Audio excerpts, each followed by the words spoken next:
What's up, everyone? Coach Tony here. In this session, we're going to break down how to prepare for college as a potential pre-med student. If it's a very first time meeting, my name is Coach Tony. I'm actually a former UC Berkeley admissions reader, former UCLA outreach director, and we've been helping families with the college admissions process for the last 16 years. In this journey and doing so, you start to see a lot of our students do really well in this process. So here in these trainings, my goal is kind of demystify, kind of pull back the curtains, give you guys some information that we tell our students so you guys can kind of replicate the same success for your family as well. Okay, I'm gonna go ahead and share my screen really quick. Let me see if we can, some tech difficulties so fast. One more time, take two.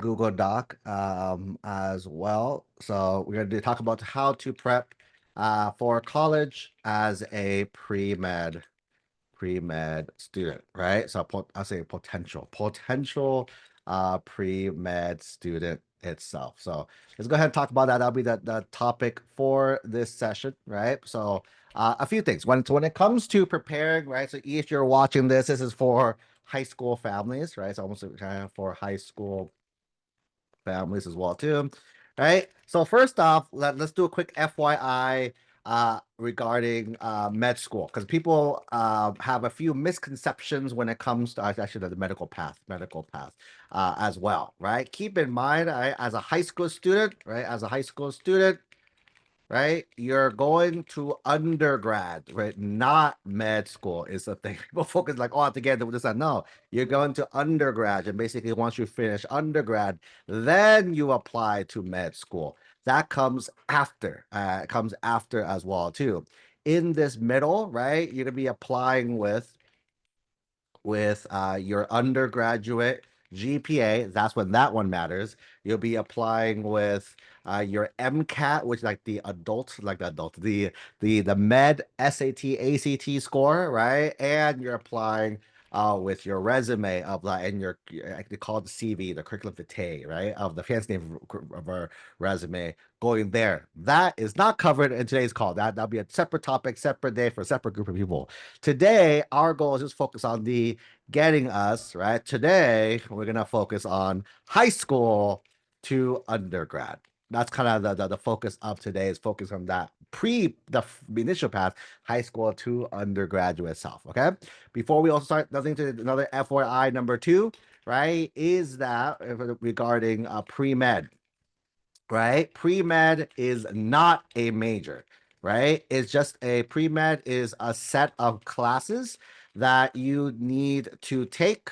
That's pretty much it, right? That's what you need to take, right? The reason why a lot of people are bio majors is usually biology related majors, right? Overlap with the pre-med requirements. And I think that's the big takeaway here is that if you are a bio major, your pre-med classes and your bio classes overlap. They're pretty much the same. That's kind of why a lot of pre-med students are like bio-related majors because it overlaps nicely in that aspect here. Right? So that's kind of the quick little FYI first for us to understand, right? Now that we're good there, let's go and talk about it, right? So when it comes to the admissions process itself, there's kind of two factors that are the most important, right? Most important in this journey itself, right? The first one is going to be the academics, and number 2 is going to be the activities. Is number 2 itself too. So we'll talk about both of these in the context today. One more thing, I'll do the FY number 3 as well too, right? FY number 3 here is regarding BSMD. So there is, before we talk about that, there is one more pathway that a lot of families like to talk a lot about, is the BSMD pathway. The BSMD is an accelerated journey of undergrad plus med school in typically 5 to 7 years is usually how it is as well too, the BSMD program, right? This is an accelerated program, right? So this way you're applying directly as a high school senior into this, right away as well too. Keep in mind, right, with this route, there is no MCAT needed to apply, right? Again, keep in mind there's a few little caveats. We actually interviewed Coach Sonia. We have a video on YouTube. You guys can check it out about more of this, but there's no MCAT need to apply. You go directly to this path here. The most important part of this path, right, is you need to be able to answer why do you want to go with a BSMD rather than a traditional medical program, right? And I think this is the one question that most people do not have an answer to, in the sense of like your only answer and it cannot be I want to finish 2 years faster.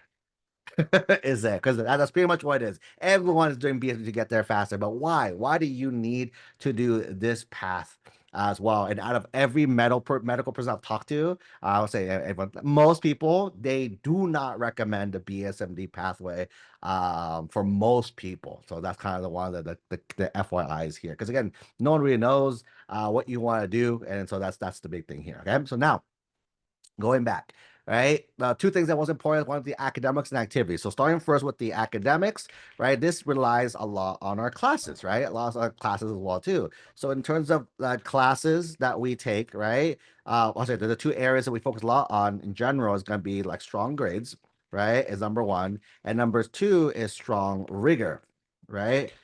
In your schedule itself. So you want to keep your grades as strong as you can. Because keep in mind, you're going to be in school for a very, very, very long time, right? Keep in mind, undergraduate, 4 years, med school, what, 6 to 8 years. Those who want to specialize, another 5 years top of that. You're going to be in school for a very, very long time, right? They want to make sure you're able to keep up with the rigor as well too. So strong grades is very important. Rigor is also important because again, life's not going to get any easier. It only gets harder. So they want to make sure you're going to be fine once you're about to enter that, right?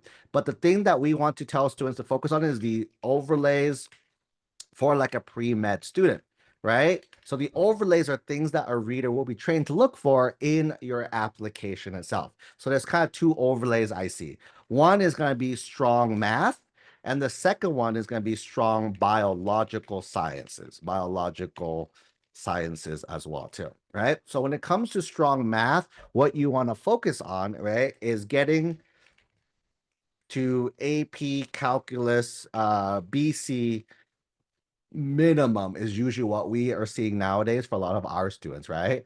Is getting to BC minimum. If you can, right? Sometimes even multivariable for some students and some of the more competitive areas. Again, do you need this? No. For most fields, no. But the idea of it is you're showing a little more rigor than a lot of other students can, is what we are seeing with some of our students there, right? But when it comes to strong biological, we're thinking like AP biology, AP chemistry, AP environmental sciences, right? Environmental sciences. These types of courses are showing the readers you're strong in this. Can you take AP physics? You can, but again, it's not a direct correlation to the pre-med stuff itself. That's more for like engineering, if you think about engineering there. Okay, so in terms of academics, I would try to hit these in your schedule as you're keeping your grades and rigor strong for everything else, right? We also want to make sure that there's a strong math is on the schedule, the strong sciences is in there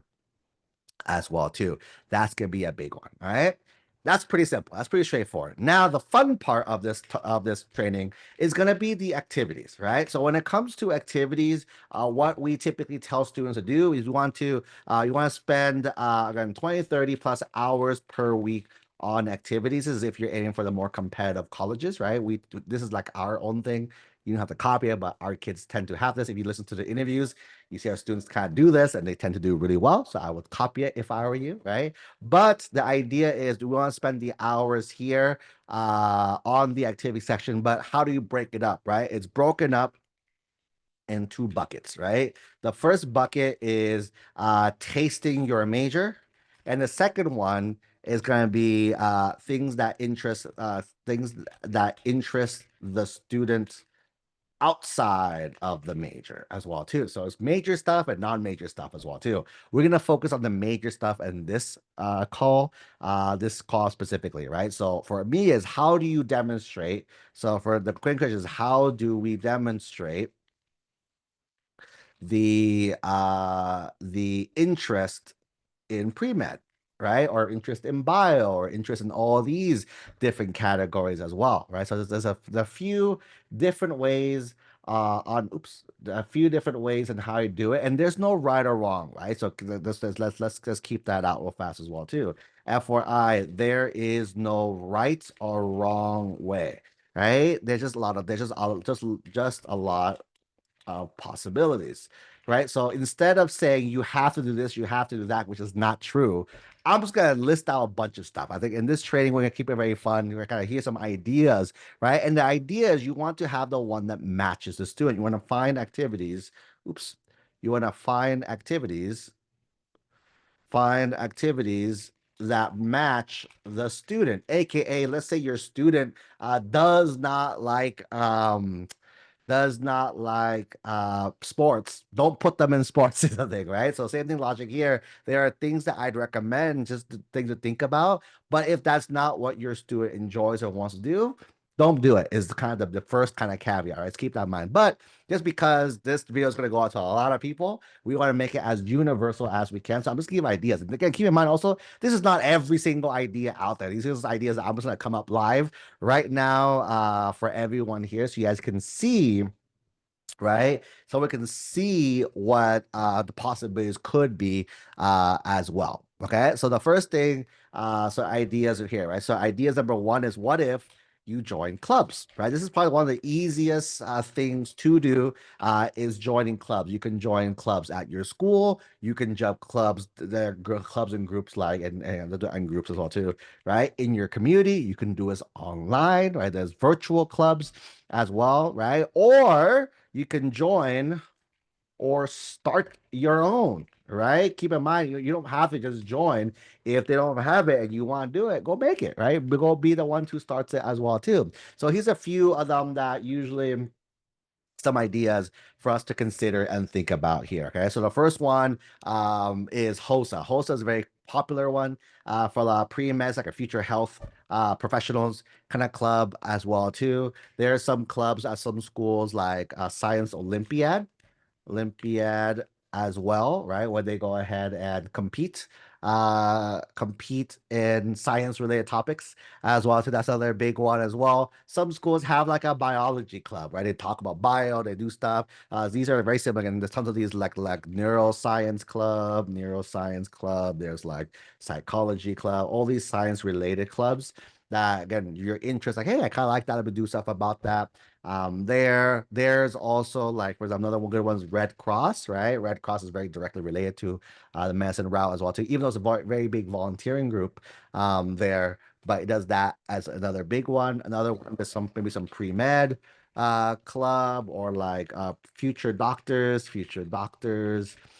club as well, right? So these are some of the ideas too that are like biology specific as well too. And I think that's going to be a very fun thing. One of the ideas that we have some of our students do is future doctors thing, right? Future doctors thing is a very easy thing. By the way, little fun little lesson here, right? Pro tip, right? Pro tip, right? Want to start a future doctors virtual club, right? This is like virtual club, make it easy. Here's what I do step by step, right? So step one, right? Step one, right? What I do is create a Discord as well, and you can go ahead and Discord account, right? This is like an online community group as well. Step number two, right? Number two, gather people, right? You can get people from your school, find people who are interested in bio, be a future doctor as well. And step three, right? The idea of future doctors, you're gonna go ahead and invite, right? The idea as well, if we invite doctors, right? Doctors to do a guest speaker, right? To be a guest speaker, not do a guest speaker, to be a guest speaker. And if you can get like one speaker every single month, boom, right? Imagine you say, hey, we're gonna have a doctor come every single month and talk to you guys, answer questions, tell you guys exactly what to do. I'm sure some people will like that and will enjoy that as well too, right? So again, here's a quick, oops, that was a quick little easy thing to do. If like, hey, I could probably do that. Like, here, there you go do it. We'll make it happen as well too, right? So clubs is a very easy way to make this happen is number one, right? Next thing you can do, right? The more typical thing you hear is like I will say it's like exposure, right? So exposure is getting yourself in it, like being more hands-on. So those who learn better being hands-on, this might be something you might want to consider as well too, right? So one of the things you hear first is hospital volunteering, right? This one's a very tedious one, very hard to do, but it's the thing that people talk about the most, right? Volunteering at a hospital. My 2 cents really quick based on like personal anecdotes talking to our students who have done this before. This is not as glamorous as you hear it as is, just because when you are what 16, 17 years old and you're volunteering at a hospital, think about it. If you were a hospital, what would you trust a 16-year-old with? I'll let you guys think, right? Not much, right? It's a hospital, place of health. What will you trust? Not much as well, too. That's why a lot of these volunteers don't do too much, right? You probably we call them fancy pointers because your people are asking you where's the restroom. You point where the restrooms are. Maybe you are pushing people to and from places as well, too. But there's not much you are doing that's directly related to the medical field directly, right? You're not gonna do anything. You're not gonna be involved in much things. But that's kind of, again, it helps. It's an idea for you to start doing is number one. Something though you quite could do is shadowing, right? Shadowing doctors, physicians, nurses as well too. One of the things to keep in mind that this is a lot harder at the bigger places, right? The bigger places a lot more red tape to do stuff. So what I usually recommend is look at local as well too. If you Google doctors' offices in on Google Maps, look how many doctors in your like 5 mile radius you have, right? And go reach out to each one and try to talk to them as well, right? Another thing to look into, Red Cross actually has a volunteering program as well too. Look it up. You can see what they do. Red Cross is pretty much everywhere, right? They're always looking for help as well, right? Something that some of our students do get more hands-on is something like an EMS first aid as well too. You can get first aid certified, right? Certified as well too. That's pretty cool. It's like a weekend. It's like 20, $30 I believe now to get your thing, and you can be first aid certified. That's pretty cool. You could there's something called an EMT program, like a junior EMT program that are out there where you can go ahead and do assist with things, right? Probably not so many crazy, but you can assist with stuff. There's some programs out there. They usually call like the Explorers program. Some students of ours have done that in the past as well too. You can also be a volunteer, right? Volunteer for like blood drives, right? When there's a blood drive near coming to your city, you can go ahead and reach out to them and ask them like, "Hey, I'm a XYZ student at local school. Can I help volunteer and with you guys as well too? Same thing, right? You can kind of volunteer for like a clinic, right? Clinic as well too, right? Clinics are free. They need all that help they can get as well too. So you're meeting them where they're at, right? Meeting them where they're at as well. You can do this as well. Another thing about shadowing, right? Especially nowadays, you can also look local and look online is the other thing as well. There are some doctors nowadays that they just meet people ever since like 2020. If you know a lot of doctors now, some of the parents now you may have done with your own self, right? Instead of going straight to the hospital or doctor's office, they're meeting you on Zoom, right? They're meeting with you on Zoom and talking to you that way as well too. So I think that's pretty cool. I did this something really cool. If you guys have heard of, they shut down, but then Forward, a company like Forward, where it's like a medical office where they again it was a big old screen, right? They talk to you as a big old screen as well too. That was pretty cool as well. But again, these are just different opportunities you can do is number one, right? So these are like always to get exposure, hands-on. Another way to think of it is hands-on is a big thing here, right? Another angle you can go, let's say your student is very competitive or they're more on the book side, right? So this is, let me call it the books opportunity, the book side, the more academic ones as well too, right? Because the one thing you can do like summer programs, right? Summer programs, there's tons of these, right? Look for his Google programs. There's tons and tons and tons of bio-related summer programs to have students get immersed in a certain field. Does the name matter? Not really, right? Again, the idea is you want to go and do the things. Keep in mind, certain programs they'll do offer certain opportunities that other schools, other programs can't offer or don't offer. So that may play a role as well too, right? Another thing you can think about is doing research internships. That's another option as well too. Again, don't do this to look good for college, but that's something. It's something you're genuinely interested in, right? Go for it. Again, there's just students who are doing really cool research with professors from schools as well too. That might get you a little bit more hands-on in these fields as well, right? And same thing, science Olympiads, you're competing with this stuff as well. That's pretty cool. Science fairs is another really cool thing for you to get involved in as well too. And so some of our students did really well in science fairs as well. You can kind of share that as well. There's also like the ISEF fairs, right? Affiliated fairs. These are the fancier ones, right? ICEF fairs is like a fancy a medical organization as well. There's something really cool. One of our students was talking about with me last week, Regeneron science talent search, right? It's like like an invitation kind of program for medical stuff as well too, right? So again, research programs as well too. Like if you think of like Polygens, the Lumiere, all these guys, right? That's kind of what they are doing as well, right? So I think that's gonna be another one. Let's say again, and it doesn't have to be just like bio, right? Bio as well too. Let's say you want to explore like bio within the context of a community, right? So the community impact part of the thing, I would think it's like public health, right? So those who are thinking of more like the human side of this and just not just medical, but also the human side. There's also things like